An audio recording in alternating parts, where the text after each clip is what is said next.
वायव्य संहिता पूर्वदा 21वां अध्याय। श्री हरि विष्णु एवं वीरभद्र का युद्ध। वायुदेव बोले, हे मुनियों, वीरभद्र व उनके गणों का उपद्रव देखकर सभी देवता भयभीत होकर इधर उधर भागने लगे, परंतु वीरभद्र का संकेत समझकर उनके गणों ने सभी को चारों ओर से घेर लिया। सब भागने में असमर्थ थे। वीरभद्र हाथों में त्रिशूल लेकर सब देवताओं पर प्रहार कर रहे थे।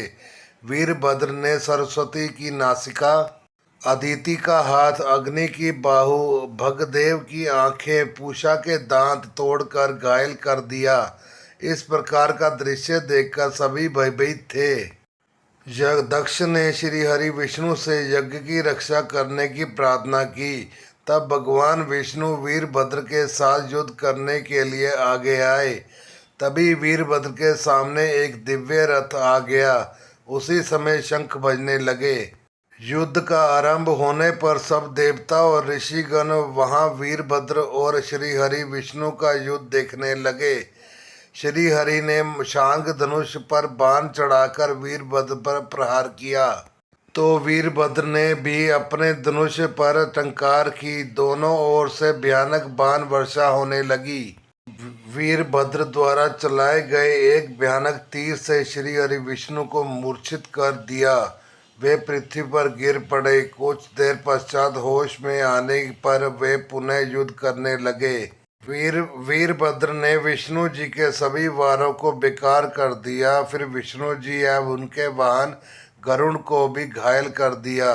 तब क्रोधित होकर विष्णु जी ने सुदर्शन चक्र उठा लिया और उसे वीरभद्र पर चलाया, परंतु शिव जी की कृपा से वह चल ही नहीं पाया। 22वां अध्याय। देवताओं पर शिव कृपा। तत्पश्चात वीरभद्र ने अन्य गणों ने भी सभी देवताओं को बंदी बना लिया। तब ब्रह्मा जी वीरभद्र से प्रार्थना करने लगे कि वे देवताओं को दंड ना दें। तब वीरभद्र उन सब देवताओं को बांधकर शिवजी के पास ले गए। शिवजी के सक्षम पहुंचकर श्री विष्णु बोले, हे देवादिदेव, आप सत्वगुण, रजोगुण और तमोगुण के स्वामी हैं, सब विद्याओं के भंडार हैं और अभिमानियों के अभिमान का नाश करने वाले हैं। आप ही दुखियों के दुखों को दूर करने वाले हैं। ब्रह्मा जी बोले, हे कृपा निधान, आपके भक्त वीरभद्र ने दक्ष का यज्ञ पूरा तहस नहस कर दिया है। उसने अनेक देवताओं को घायल कर दिया है। वीरभद्र ने प्रजापति दक्ष को भी मार दिया है। प्रभु, हम सब हाथ जोड़कर आपकी शरण में आए हैं।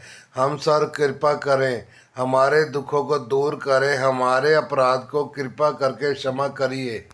ब्रह्मा जी की इस प्रार्थना को सुनकर शिवजी ने उन पर कृपा की। शिवजी ने दक्ष के सिर पर बकरे का सिर लगाकर उन्हें पुनः जीवित कर दिया। जीवित होने पर दक्ष शिवजी से क्षमा याचना करने लगा और उनकी स्तुति करने लगा।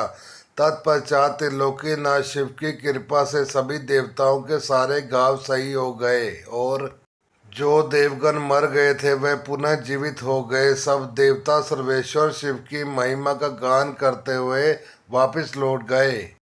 23वां अध्याय। मद्राचल पर्व निवास। वायुदेव बोले, हे ऋषिगणों, एक बार की बात है, मद्राचल पर्वत ने शिवजी को प्रसन्न करने के लिए कठोर तपस्या की। प्रसन्न होकर भगवान शिव ने देवी पार्वती सहित वहां निवास किया। उस समय मद्राचल पर्वत अनेक मणियों से चमकता हुआ अनेक गुफाओं से शोभायमान हो रहा था। शिवजी पार्वती जी के साथ वहां अनेक लीलाएं रचने लगे। इस तरह बहुत समय बीत गया। दूसरी ओर संसार में प्रजा का विकास तेजी से हो रहा था।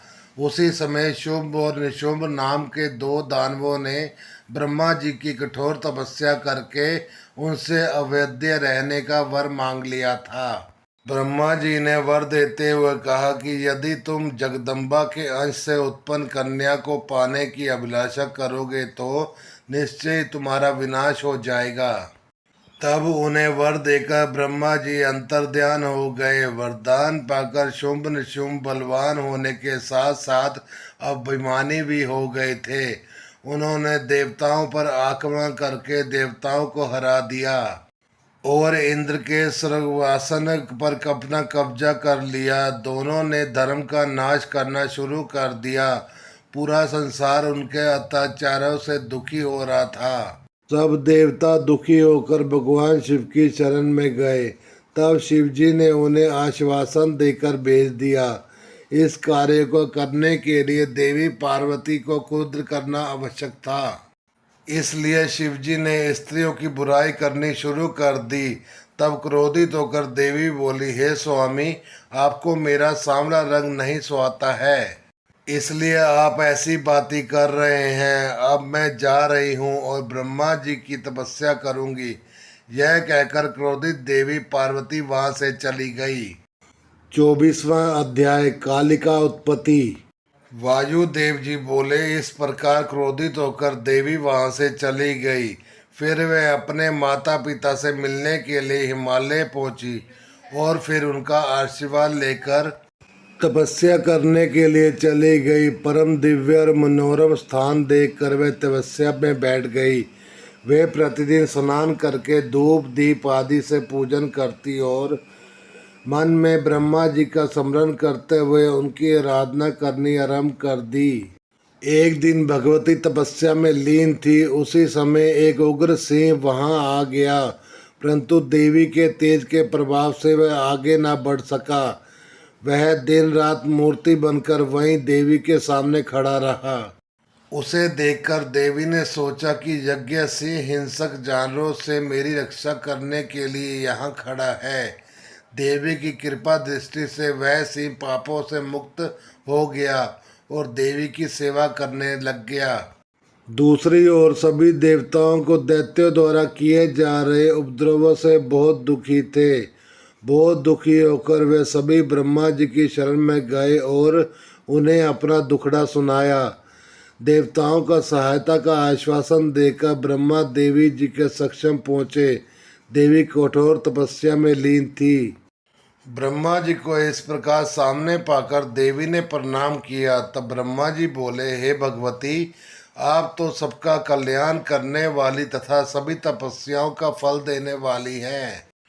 फिर आप इस तरह कठोर तपस्या क्यों कर रही हो? ब्रह्मा जी के पूछे प्रश्न का उत्तर देते हुए देवी बोली, हे ब्रह्मा जी, सृष्टि के आरंभ में आप भगवान शिव से उत्पन्न हुए हैं, इसलिए आप मेरे पुत्र हैं। प्रजा वृद्धि के लिए भगवान रुद्र आपके मस्तक से प्रकट हुए, इसलिए आप मेरे ससुर हैं। अपना दुख आपको बताकर मैं उससे मुक्त होना चाहती हूँ। मैं अपना काले रंग का शरीर त्याग कर गौरी बनना चाहती हूँ। तब ब्रह्मा जी ने कहा, हे देवी, जैसा आप चाहती हैं वैसा ही होगा। आप अपने काले वर्ण का त्याग कर गौर वर्ण धारण करें। देवी आपका वही काला वर्ण दैत्यराज शुंभ निशुंभ का वध करके इस संसार को उनके पापों से मुक्त करेगा। तभी देवी ने काले रंग का त्याग कर गोरा रंग धारण कर लिया। भगवती के काले वर्ण से मेघों के समान श्याम वर्ण कौशिकी नाम की कन्या उत्पन्न हुई। वह योगिनी अष्टभुजा वाली तथा शंख चक्र एवं त्रिशूल आदि आयुधों से शोभित थी। ब्रह्मा जी ने देवी कौशिकी को शुंभ निशुंभ का वध करने के लिए शक्ति प्रदान की। तब देवी कौशिकी ब्रह्मा जी एवं देवी को प्रणाम कर विंध्याचल पहुंची। उन्होंने शुंभ निशुंभ का वध कर देवताओं को सुखी कर दिया। 25वां अध्याय सिंह पर दया। वायुदेव बोले, हे मुनियों, देवी ने अपने काले वर्ण को अलग किया और जिससे देवी कौशिकी की उत्पत्ति हुई। फिर वह आशीर्वाद पाकर विंध्याचल पर्वत चली गई। तब देवी ने ब्रह्मा जी से कहा, हे ब्रह्मा जी, यह सिंह मेरा परम भक्त है। इसने मेरी अन्य हिंसक जीवों से रक्षा की है, इसलिए इसे मैं अपने साथ ले जाना चाहती हूँ। कृपा करके मुझे आज्ञा प्रदान करें। देवी की बात सुनकर ब्रह्मा जी बोले, देवी, मुझे तो यह कोई कपटी दैत्य लगता है जो सबको धोखा देने के लिए रूप बदल आया है, इसलिए आप इसे यहीं छोड़ दीजिए। ब्रह्मा जी के वचन सुनकर देवी गौरी बोली, हे ब्रह्मा जी, यह सिंह मेरी शरण में आया है और मेरी सेवा में दिन रात लगा रहता है, इसलिए मैं इसे ऐसे नहीं छोड़ सकती। ब्रह्मा जी बोले, देवी, यदि यह आपका परम भक्त है तो यह अवश्य निष्पाप होगा, आप जैसा उसे समझे करें। यह कहकर ब्रह्मा जी अंतर्ध्यान हो गए और देवी अपने सिंह पर सवार होकर भगवान शिव के पास वापस लौट आई।